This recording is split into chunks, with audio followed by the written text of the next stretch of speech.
السلام علیکم ورحمۃ اللہ وبرکاتہ۔ نماز کے اندر عمل کثیر کی اجازت نہیں ہے۔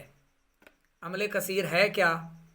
عمل کثیر نماز کو فاسد کر دیتا ہے، یعنی اس سے نماز ٹوٹ جاتی ہے، جبکہ وہ نہ نماز کے اعمال سے ہو نہ ہی اصلاح نماز کے لیے کیا گیا ہو۔ جس کام کے کرنے والے کو دور سے دیکھنے سے ایسے لگے کہ یہ نماز میں نہیں ہے، بلکہ اگر گمان غالب ہو کہ نماز میں نہیں تب بھی عمل کثیر ہے۔ اگر دور سے دیکھنے والے کو شک ہو کہ پتہ نہیں نماز میں ہے یا نہیں تو عمل قلیل ہوگا، اس سے نماز نہیں ٹوٹے گی۔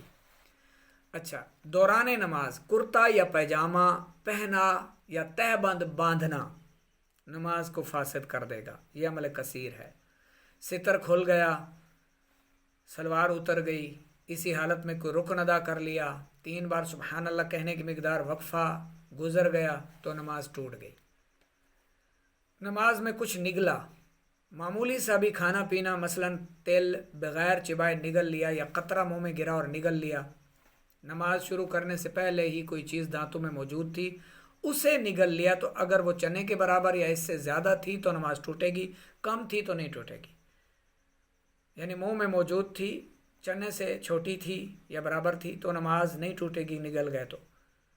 اور یہ تیل وغیرہ ایسے ہی جو ہے وہ جیب سے نکال کر یا کہیں سے اٹھا کر منہ میں رکھے اور کھا لیے، چاہے تیل بھی تھا تو بھی نماز ٹوٹ جائے گی۔ منہ میں تھی پہلے سے اور چنے کے برابر یا اس سے کم تھی، نگل گئے تو نماز نہیں ٹوٹے گی، زیادہ تھی نگل لیا تو نماز جاتی رہے گی۔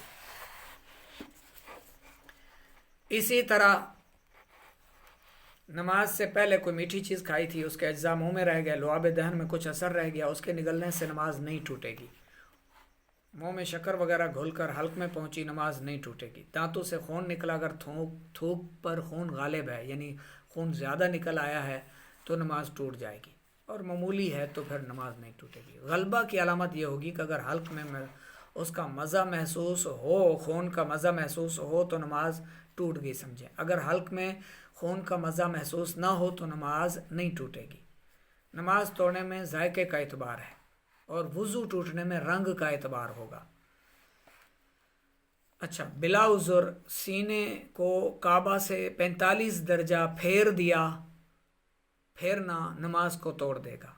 اور اگر کوئی عذر تھا، کسی دشمن کا خوف تھا، کہیں ایسی جگہ نماز پڑھ رہا ہے کہ دشمن کو دیکھنے کے لیے ایسے کیا، دیکھا تو پھر نماز پڑھنے لگا، پھر دیکھا پھر نماز پڑھنے لگا، تو اس سے نماز نہیں جائے گی۔ یعنی عذر موجود ہے، جان کا خطرہ ہے، یا کوئی سانپ مسجد میں گھس آیا اور وہ اس دائیں جانب ہے تو ایسے دائیں جانب اس کو دیکھ کر پھر نماز پڑھتا ہے تو اس سے نماز کہیں نہیں جائے گی، ٹھیک ہے۔